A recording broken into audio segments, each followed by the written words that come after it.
Imagine if you could unlock the key to changing almost any aspect of your life, whether it's improving your health, increasing productivity, or achieving personal goals, by understanding one simple truth. Habits are at the core of everything we do. What if you could learn how to break bad habits, form new ones, and use this knowledge to transform your life? In a world where success often hinges on the small actions we repeat every day, understanding the science of habits is a game changer. Charles Duhigg's book, The Power of Habit, delves deep into the science behind why habits exist, how they work, and how we can change them. This book doesn't just explore personal habits, it also uncovers the habits that drive successful organizations and shape entire societies. By learning to harness the power of habits, you can make significant changes in your life, organization, and even your community. Let's dive into this journey of understanding and mastering habits. Part 1. The Habits of Individuals.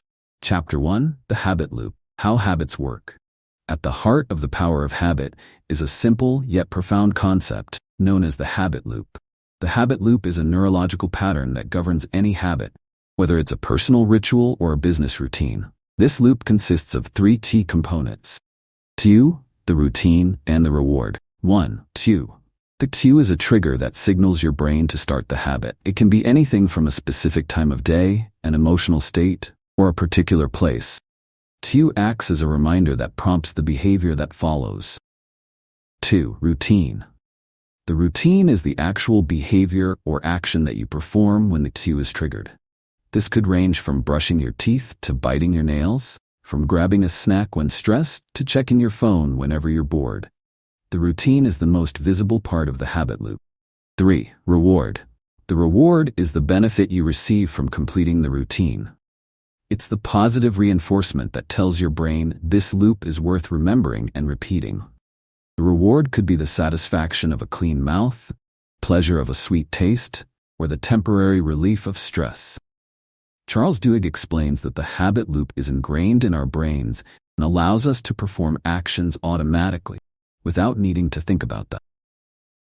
This automaticity is what makes habits so powerful. They enable us to carry out complex behaviors efficiently, but they can also make bad habits difficult to break. Duhigg uses a study conducted on rats by researchers at MIT to illustrate the habit loop. In the study, rats were placed in a maze with chocolate at the end. Initially, the rats wandered around sniffing and exploring until they found the chocolate.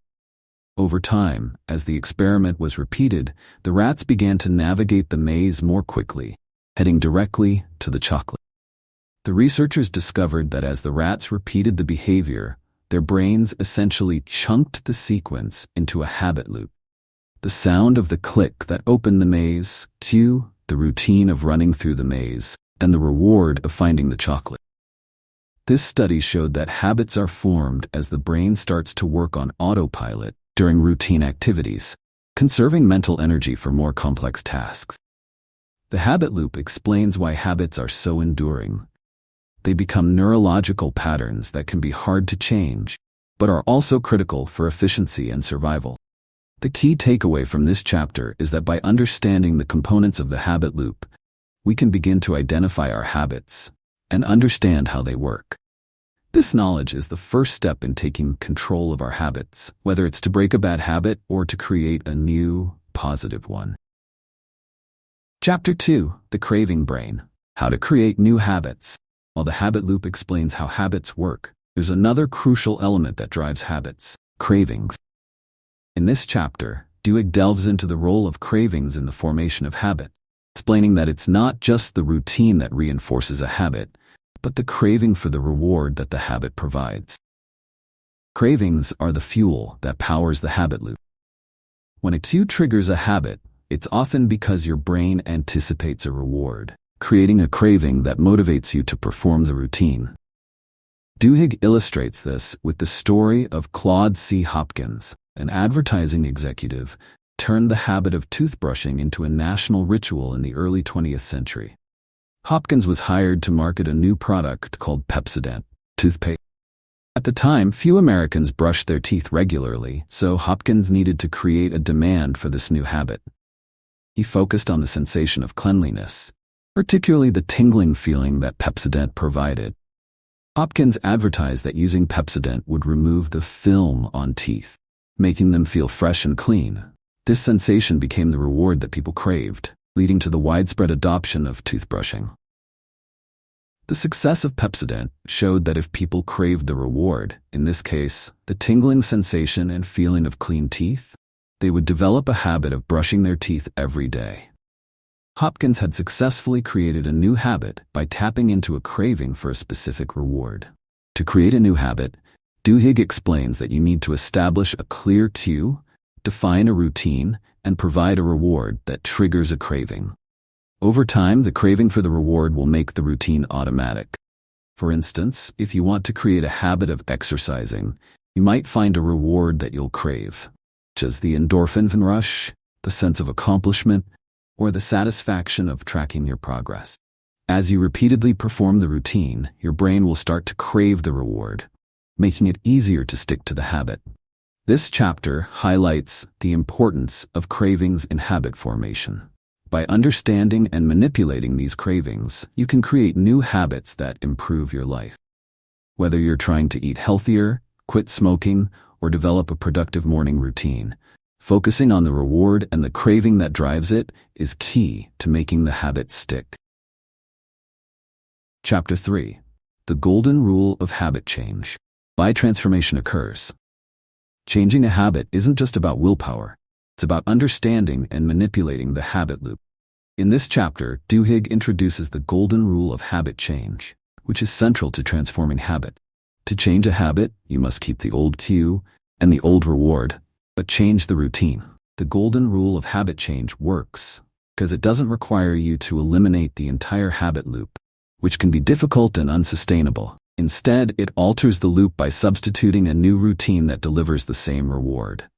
This approach is powerful because it leverages the existing neurological pathways associated with the habit, making it easier to implement a new behavior. Duhigg illustrates this concept with the story of Tony Dungy, a football coach who applied the golden rule to turn around struggling teams. Dungy believed that the key to winning games wasn't just about teaching new behaviors, but about changing the habits of his players. He focused on teaching them to react automatically to certain cues on the field, creating routines that would lead to success.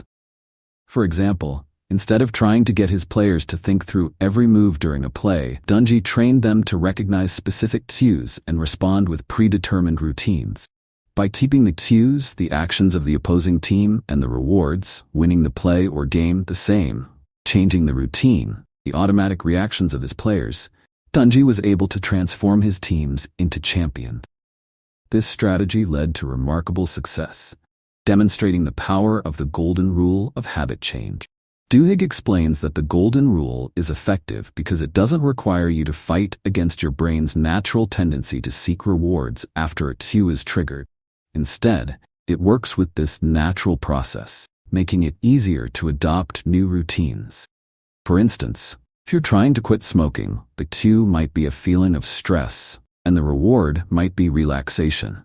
Instead of smoking a cigarette when you feel stressed, you could replace the routine with a healthier alternative, like going for a walk, practicing deep breathing exercises, while still achieving the same reward, stress relief. By maintaining the same cue and reward, but changing the routine, you can gradually transform the habit. Duhigg also emphasizes the importance of belief in changing habits.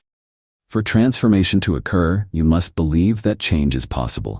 This belief is often bolstered by the support of a community or a group, which is why programs like Alcoholics Anonymous, AA, have been so successful. In AA, members are encouraged to believe in a higher power and to rely on the support of the group to change their habits. This combination of altering the routine and fostering belief in the possibility of change is key to transforming habits. The golden rule of habit change provides a practical framework for anyone looking to modify their behavior. By understanding the cues and rewards that drive your habits, and by substituting new routines that deliver the same rewards, you can achieve lasting change in your personal and professional life. Part 2. The Habits of Successful Organizations. Chapter 4, Keystone Habits, or the Ballad of Paul O'Neill. Which habits matter most? Keystone habits are the foundation of successful habit change, both in individuals and organizations. These are the habits that, when changed, initiate a cascade of other positive changes in behavior. In this chapter, Duhigg explores the power of keystone habits through the story of Paul O'Neill, former CEO of Alcoa. When O'Neill took over Alcoa, the company was struggling with low profits, declining worker morale, and a lack of direction. Instead of focusing on profits or operational efficiencies, O'Neill made worker safety his top priority. This decision seemed unusual at the time, but it was a keystone habit that transformed the entire organization. O'Neill's emphasis on safety wasn't just about reducing workplace accidents. It was about creating a culture of excellence. By focusing on safety, O'Neill improved communication, efficiency, and morale throughout the company. Workers began to feel valued and took greater pride in their work, which led to increased productivity and, ultimately, higher profit. The lesson from O'Neill's leadership at Alcoa is that identifying and focusing on keystone habits can lead to widespread changes in other areas of life or business. Keystone habits have a ripple effect, influencing other behaviors and creating a foundation for success. For individuals, a keystone habit might be regular exercise, which can lead to better health, increased productivity, and improved mood. For organizations, keystone habit might be fostering open communication, which can lead to greater innovation and collaboration. Duhigg argues that keystone habits are powerful because they create a chain reaction. Once a keystone habit is established, it triggers changes in other areas, making it easier to adopt additional positive behavior. For example, individuals who develop the habit of exercising regularly might also start eating healthier, sleeping better, and managing stress more effectively. Organizations that prioritize a keystone habit like safety might also see improvements in employee engagement, customer satisfaction, and financial performance. The key to harnessing the power of keystone habits is to identify which habits matter most and to focus on changing them. By doing so, you can create a positive feedback loop that drives success and growth. Chapter 5, Starbucks and the Habit of Success. When willpower becomes automatic. Willpower is often thought of as a limited resource that can be depleted over time. However, Duhigg explains how habits can be structured to make willpower automatic, turning it into a sustainable and reliable asset. He uses the example of Starbucks, which has successfully trained its employees to develop willpower through habit formation. Starbucks understood that many of its employees, especially those in entry-level positions, faced challenging situations with customers. These situations often tested their willpower and ability to maintain a positive attitude. Recognizing the importance of willpower in providing excellent customer service, Starbucks implemented training programs that focused on creating specific routines for handling difficult situations. One such program is known as the latte method, which Starbucks employees are trained to use when dealing with customer complaints. Listen to the customer. Acknowledge the problem. Take action to solve the problem. Thank the customer. Explain what you've done. By providing employees with a clear set of steps to follow, Starbucks helped them build the habit of willpower. The routine of the latte method became automatic, allowing employees to handle difficult situations with ease and consistency. The key takeaway from this chapter is that willpower can be transformed into an automatic response through habit formation. By creating habits around challenging situations, individuals and organizations can increase their capacity for willpower, leading to greater success. Duhigg also discusses how willpower is linked to success in various areas of life, including academics and personal finance. Developing habits that reinforce willpower can lead to better decision-making and improved outcomes in these areas. For example, students who develop the habit of studying regularly are more likely to perform well academically. Similarly, individuals who develop the habit of budgeting and saving money are more likely to achieve financial stability. The chapter emphasizes that willpower is not just about resisting temptation in the moment. It's about creating habits that make good decisions automatic.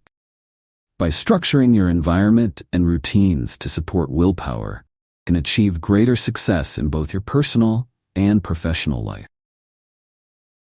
Chapter 6: The Power of a Crisis.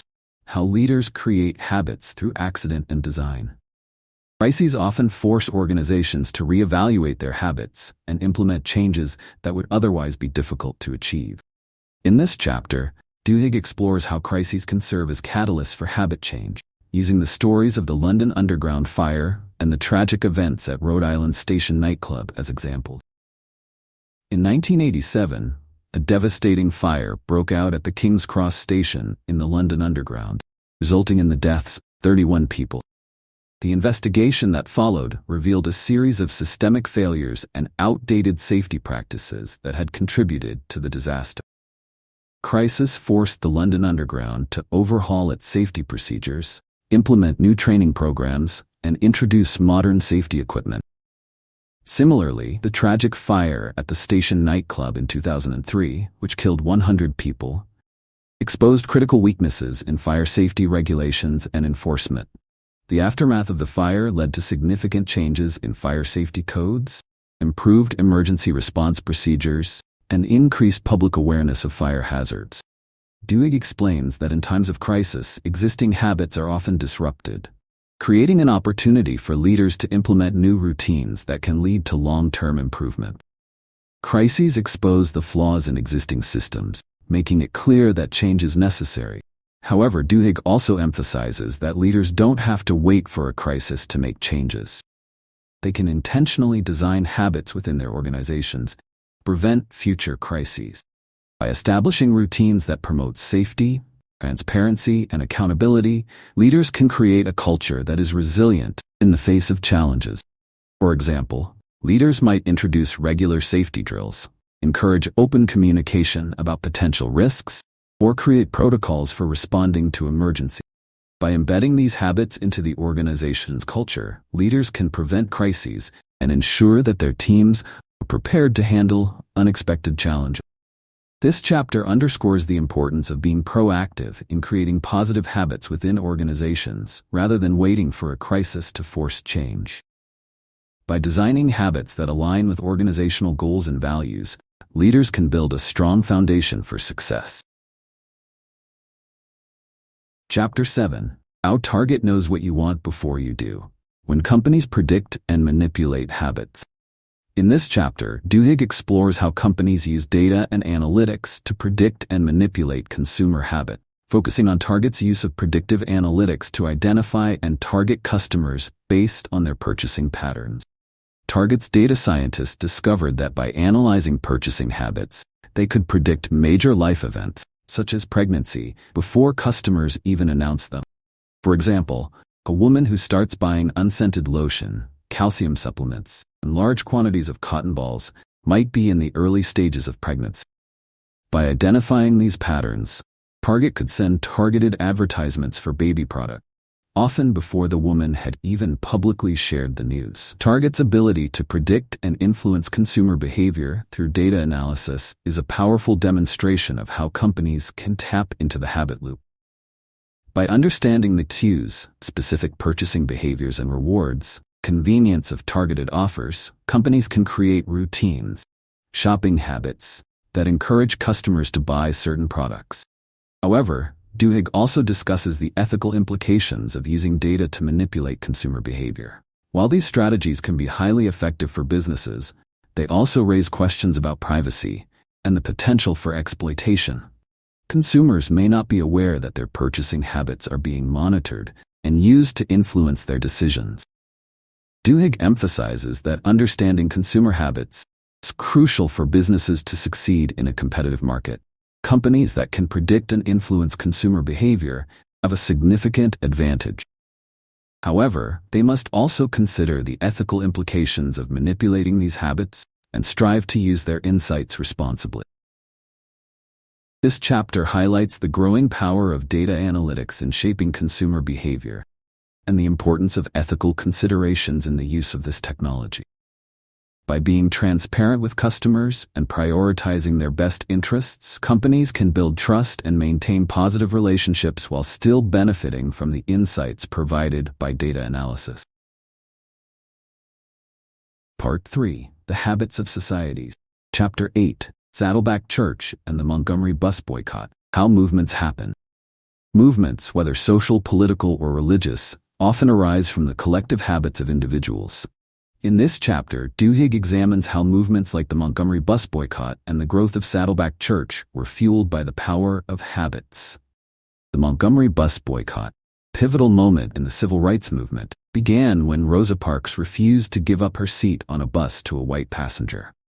Her arrest sparked outrage and led to a widespread boycott of the Montgomery bus system by the African American community.